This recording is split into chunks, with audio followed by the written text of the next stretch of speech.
Swamiji, what do we need to do so that we can perform the same sadhana or spiritual discipline that you do?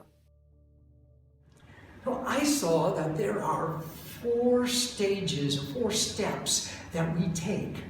And the first is achieving Asana.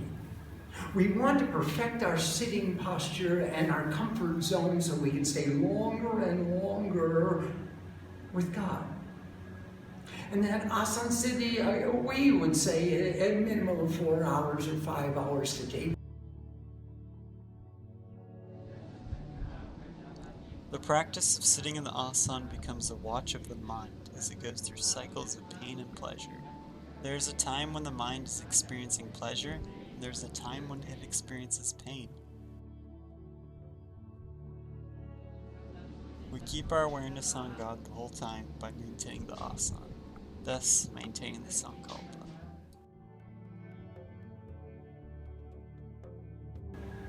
And the second thing, we want to have spashtuchara. So we want to read clearly and with pranayama and with clear pronunciation.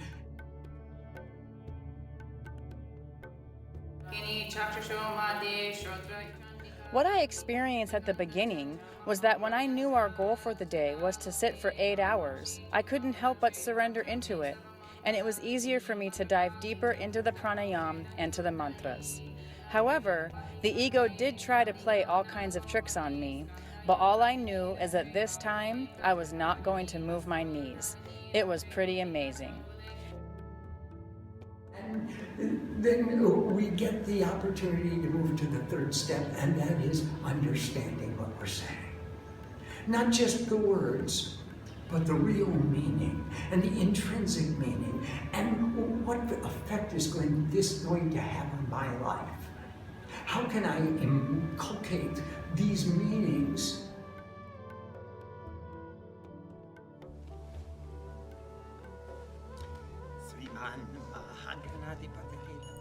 I performed sadhana with Swamiji during Navaratri for several days. During our longest day, pranayama became mechanical and effortless. Breathe in the mantra, breathe out the mantra. At this point, there was a deepening of awareness and a consciousness about what we were chanting and what it meant to me. Each scripture brought a different awareness. After completing Chandi, we started chanting the Pancharatna Gita, and all manner of inspiration was coming forth as Krishna expounded on the ideals of perfection. With my ego subdued by Chandi, I could only sit in awe of the depth of importance being highlighted to me. There was no longer a concept of time, only a desire to see more of what the Divine Mother would show me and teach me. What was happening was between my soul and her. I have no other explanation. My mind cannot comprehend, and words cannot express. Namaste. What a way to spend the day. And then we come to the fourth step, as that acting in accordance with the meaning. This becomes my story. This becomes my life. It becomes, all I want to do is achieve that, sit for a longer period of time in greater communion, in deeper communion, and be able to achieve that love affair with God so that it is the reality of my life.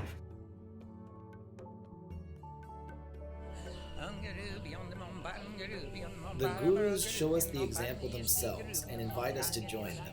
By showing us the example and letting us participate with them, this seemingly impossible task becomes achievable. With time and practice, by following the guru's example and guidance, it becomes not only achievable, it becomes our very own practice, which we know we have the power to perform, which we know will bring us to the same realization that it brought the guru to, just as it did for the rishis of old. As Swamiji often says, God isn't biased. If he gave realization to the saints of old who did this sadhana, he will also give it to us.